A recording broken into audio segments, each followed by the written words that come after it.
Welcome back to English at Work. I'm Jenny. And I'm Alex. This is episode 4 of our Interview Mastery series. In our previous episodes, we've covered preparation, common questions, and behavioral questions. Today, we're tackling the questions that make people sweat. The difficult questions, the uncomfortable ones, salary expectations, employment gaps, why you left your last job, why you were fired. These are the questions where one wrong word can cost you the opportunity, but they don't have to be scary if you know how to handle them. Right, and here's the thing. Interviewers aren't trying to trap you with these questions. They have legitimate concerns they need to address. But you do need to be strategic in how you answer. You need to be honest while still presenting yourself in the best possible light.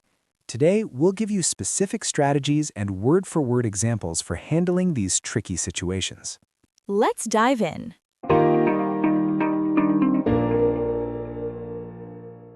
Let's start with one of the most anxiety-inducing questions in any interview. What are your salary expectations? Or what's your desired salary? This question makes people so nervous because if you say a number that's too high, you might price yourself out. If you say too low, you're leaving money on the table. So what's the strategy here? First, try to delay this conversation if possible. The longer you can wait, the more leverage you have. What do you mean by leverage? Once they've fallen in love with you as a candidate, they're more willing to stretch their budget. But if you talk salary in the first interview before they know how great you are, you have less negotiating power. So how do you delay the conversation? You can say something like, "I'd love to learn more about the full scope of the role and the responsibilities before discussing compensation. Could we come back to that once we've both had a chance to see if this is a good fit?" Does that actually work? Often, yes. Some interviewers will respect that and move on. But some will push back and say, "I understand, but we need a range to make sure we're in the same ballpark." Then what do you do?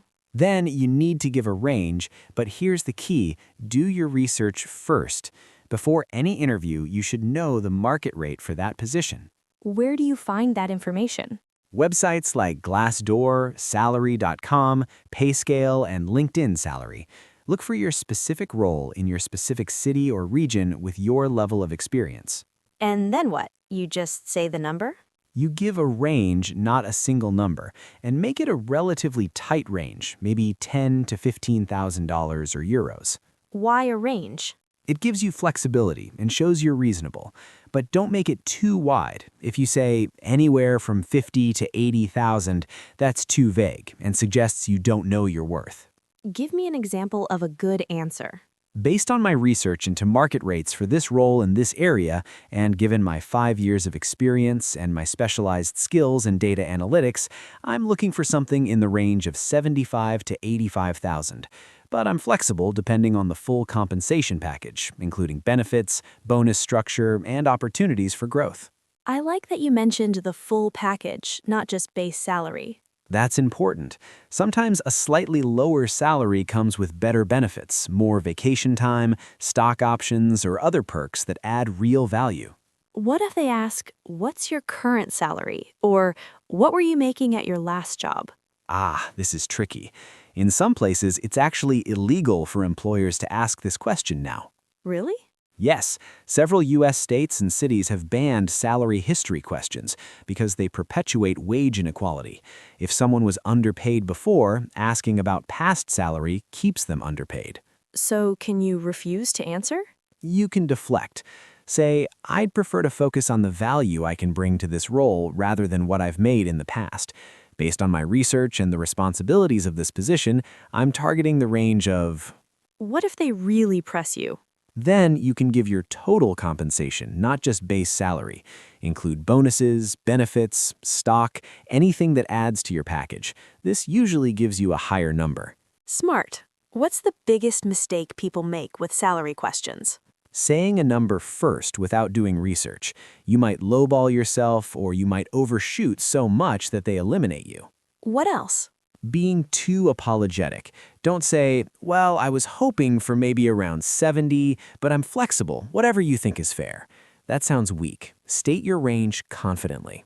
What if your current salary is significantly lower than what this job pays? Focus on market rate, not your current salary. I know this role typically pays between X and Y in this market, and given my qualifications, I'm targeting the mid to upper end of that range. One more thing. What if they make you an offer and it's lower than you wanted? We'll cover negotiation in a later episode, but the short answer is almost everything is negotiable. Thank them for the offer, ask for a day or two to consider it, and come back with a counterproposal if appropriate. So don't accept immediately, even if you're excited? Never accept on the spot. Always say you'd like a bit of time to review the details. This is a big decision, and it's perfectly professional to take 24 to 48 hours. Next difficult question. I see there's a gap in your employment. Can you explain that? This one makes people really anxious, especially if the gap is long or recent. And employment gaps are more common than people think. Life happens. Layoffs, health issues, family responsibilities, burnout, even just taking time to figure out your next step. So how do you explain a gap without sounding like damaged goods? First, be honest. Don't make up a job that didn't exist. Background checks will catch that. Okay, so honesty, but how do you frame it positively? Keep the explanation brief and factual, then pivot to what you did during that time and why you're ready now. Give me an example. Let's say someone was laid off and it took them 8 months to find a new job. I was laid off when my company restructured and eliminated my entire department. I took the opportunity to be strategic about my next move rather than just jumping into the first available position. During those months, I completed 2 professional certifications in project management, volunteered with a local nonprofit to keep my skills sharp, and really thought about what I wanted in my next role. I'm excited about this position because it aligns perfectly with my experience and career goals. So you acknowledged the gap, showed what you did with the time, and connected it to this opportunity. Exactly. You're framing it as intentional and productive, not just sitting around. What if someone took time off for health reasons? You don't have to give details. I needed to take some time off to address a health issue. I'm fully recovered now and ready to return to work with renewed energy and focus. Short and to the point. Right. They can't legally ask for details about your health condition, and you shouldn't volunteer them. What about taking time off to care for a family member, like a sick parent or a new baby? Be straightforward. I took time off to care for my newborn. Now that I have reliable childcare in place, I'm excited to return to work and bring my skills to a new challenge. Do you need to prove you have childcare arranged? No, but mentioning it preemptively addresses the concern the interviewer might have. Will this person need to leave suddenly if childcare falls through? What if the gap was because you were traveling or taking a sabbatical? Frame it as a deliberate choice that added value.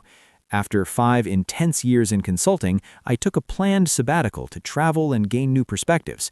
During that time, I actually took on some freelance projects remotely, which helped me develop skills in virtual collaboration. I'm now refreshed and ready to dive into a full-time role. What about multiple gaps or a pattern of job hopping with gaps in between? That's harder to explain away. You need to show that you've stabilized and you're looking for a long-term fit now. How? Acknowledge the pattern briefly. Early in my career, I was still figuring out the right path for me, which led to some shorter stints. I've learned a lot about what I need to succeed, and I'm now looking for a stable, long-term position where I can grow. I've done a lot of self-reflection, and this role really aligns with my strengths and interests. So you're showing self-awareness and that you've matured professionally. Right. The worst thing you can do is get defensive or make excuses. Own your history, show what you've learned, and focus on the future. What if there's a gap on your resume and the interviewer doesn't ask about it? Don't bring it up. If they're satisfied with your explanation from your application, or if they simply don't care, there's no need to draw attention to it. Here's another tough one. Why did you leave your last job? Or if you're currently employed, why are you looking to leave? This question is testing a few things. Are you running away from problems? Are you difficult to work with? Will you badmouth us after you leave? So what's the golden rule here? Never, ever speak negatively about your previous employer, even if they were truly terrible. Why not? What if you have legitimate grievances? Because the interviewer doesn't know if your complaints are valid or if you're the problem. It raises a red flag. They'll worry that you'll trash them the same way after you leave. So, how do you explain leaving a bad situation without bad-mouthing? Focus on what you're looking for, not what you're running from. Frame it positively. Give me examples of bad answers first. My boss was a micromanager who didn't appreciate my work. The company had terrible management and I couldn't stand it anymore. My coworkers were lazy and I was doing all the work. Those all sound bitter and unprofessional. Exactly. Now here's how to reframe those same situations. Instead of, my boss was a micromanager, say, I work best in environments where I have autonomy to make decisions and take ownership of projects. I'm looking for a role where I can contribute strategically. So, you're describing what you want, not what you didn't like. Right. Instead of, the company had terrible management, say, I'm looking for a company with a clear vision and strong leadership, where I can align my work with long-term goals. And instead of complaining about lazy coworkers, I thrive in collaborative environments where everyone is committed to excellence. I'm excited about joining a team that shares high standards and works together toward common goals. I see the pattern. You're being honest about what you value without criticizing anyone. Exactly. Now, let me give you some other common scenarios. What if you left because there was no room for advancement? How do you phrase that? I really valued my time at my previous company and learned a lot there. However, it's a small organization with a flat structure, and I'm ready for the next step in my career. I'm looking for a position where there are opportunities to take on more responsibility and grow into leadership. That's diplomatic. What if you were bored? Never say bored. Say, I'm looking for a role that's more challenging and allows me to stretch my capabilities. I've mastered my current responsibilities, and I'm ready for something that pushes me further. What if the real reason is money? The job just didn't pay enough. Don't lead with that. Money can be part of the story, but not the whole story. I'm looking for a role that offers greater compensation aligned with my experience and contributions, but also one where I can have more impact and work on more strategic initiatives. So you're bundling the money concern with career growth concerns. Right. Pure money motivation makes you seem mercenary, but career growth plus appropriate compensation is completely reasonable. What if you were laid off? Is that easier to explain? Yes, layoffs are much less stigmatized now, especially after economic downturns. Just be factual about it. How? Say, the company had a major restructuring and my position was eliminated along with 30% of the workforce. It wasn't performance-related. In fact, I left with strong recommendations from my manager. Mentioning that it was a group layoff helps? Absolutely. It shows it wasn't about you personally. And if you can mention that other people were affected, even better. What if you're currently employed? How do you answer, why are you looking to leave? Be careful here. Don't seem desperate or disloyal. Say, I'm not actively trying to leave, but this opportunity caught my attention because specific reasons related to the role, the company, or industry. I'm happy where I am, but I'm always open to the right opportunity for growth. So you sound selective, not desperate. Right. You're not running away, you're moving towards something better. Now let's talk about the hardest version of this question. Were you fired from your last job? Or if it's on your application, reason for leaving? Terminated. This is so tough. How do you come back from being fired? First, know that being fired isn't always a career ender. Many successful people have been fired at some point. Really? Yes, Steve Jobs was fired from Apple, Oprah was fired from her first TV job, Anna Wintour was fired from Harper's Bazaar. It happens. But how do you explain it in an interview? Be honest, take responsibility, and focus on what you learned. Don't make excuses or blame others. Give me a framework for this. Brief explanation of what happened, acknowledgement of your role, what you learned, and how you've changed. Example?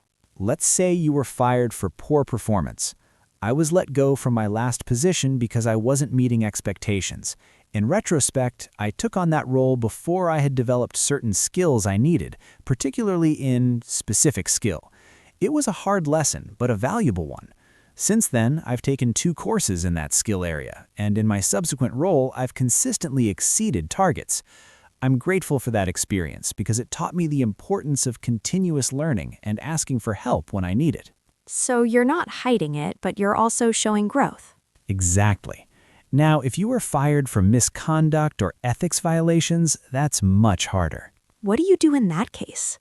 Be very honest and very brief. Don't dwell on it. I made a serious error in judgment that resulted in my termination. I take full responsibility.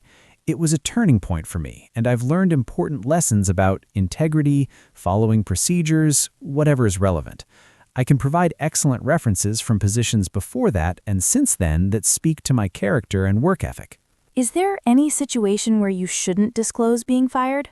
If they don't ask directly and it's not on the application, you don't have to volunteer it. But never lie if asked directly. That's grounds for immediate termination if they find out later. So honesty is the best policy, even when it's uncomfortable? Always. And here's the thing. If a company won't hire you because of a past mistake that you've learned from and grown beyond, it might not be the right fit anyway. That's a good perspective. The right employer will appreciate your honesty, your accountability, and your growth. The wrong employer will hold your past against you forever. Let's rapid fire through a few other difficult questions. You seem overqualified for this position. They're worried you'll get bored or leave for something better. Address it head on. I understand your concern. I'm at a point in my career where I'm prioritizing work-life balance, mission-driven work, whatever is true, over title and prestige. I've done my research, and this role genuinely excites me because specific reasons. I'm looking for a place I can stay long-term and contribute meaningfully. I'm not exploring anymore. I'm ready to commit and go deep. Why have you been out of work for so long? We covered gaps earlier, but if it's been more than a year, you need to be extra clear about what you've been doing and why you're ready now. How? I've been selective about my next opportunity because I want to make sure it's the right fit. During this time, I've been freelancing, consulting, taking courses, staying active in my field. I'm being patient to find a role where I can really add value and grow, and this position checks all those boxes. You've changed careers several times. Why should we believe you'll stick with this? Show that this is a thoughtful decision, not a whim. You're right that I've explored different paths. Earlier in my career, I was figuring out where I could make the biggest impact and where my strengths really lie. Each role taught me something valuable, and now I have clarity. This role in field combines everything I've learned and aligns with what I'm most passionate about. I'm not exploring anymore. I'm ready to commit and go deep. What would your previous manager say about you? Never assume they won't call your references. Be honest. I think my previous manager would say I'm reliable, creative, and always willing to take on challenges. She might also say I sometimes need to slow down and communicate my ideas more thoroughly before jumping to execution. That's something I've been working on. So you give positives and one area of growth that isn't a deal breaker? Exactly. And make sure what you say aligns with what your references will actually say. Why should we hire you over other candidates? This isn't exactly a difficult question, but people struggle with it because it feels like bragging. Don't be shy here. This is your elevator pitch. What's a good structure? Summarize how you meet their key requirements, give a specific example of relevant success, and add something unique about yourself. Based on what you've told me you're looking for, I believe I'm an excellent fit. You need someone with strong data analysis skills and experience in healthcare. I have 5 years of both. In my last role, I developed a predictive model that reduced patient readmission rates by 18%. Beyond the technical skills, I'm also deeply passionate about healthcare access, which drives me to do my best work. I'd bring not just skills, but genuine enthusiasm for your mission. That's strong without being arrogant. Right. You're making a case based on facts and fit. Last one. Do you have any questions for us? This isn't difficult, but what if you don't? You should always have questions. This is your chance to show curiosity and evaluate if the job is right for you. What are good questions to ask? What does success look like in this role after 6 months, a year?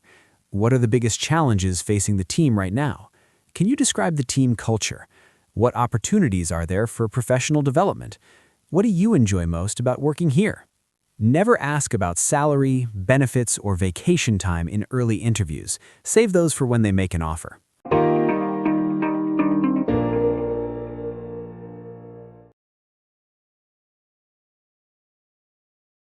All right, let's recap how to handle difficult questions. For salary questions, try to delay the conversation. If pressed, give a range based on research. Never apologize for stating your worth. For employment gaps, be honest and brief. Show what you did during that time and why you're ready now. Don't over-explain. When explaining why you left a job, never badmouth previous employers. Focus on what you're looking for, not what you're running from. If you were fired, be honest. Take responsibility and focus on what you learned. Show how you've grown since then. For questions about being overqualified or changing careers, show that this is a deliberate choice and you're committed long-term. The key theme across all difficult questions is honesty combined with strategic framing. Don't lie, but don't sabotage yourself either. Right, you can be truthful and still present yourself in the best possible light. Next episode, we're covering how to ask great questions, one of the most underrated parts of any interview. We'll talk about what makes a question compelling, how to show genuine curiosity, and why the questions you ask can be just as important as the answers you give. Until then, this is Jenny And Alex from English at Work. Practice your answers to these tough questions, and remember, honesty and confidence go hand in hand.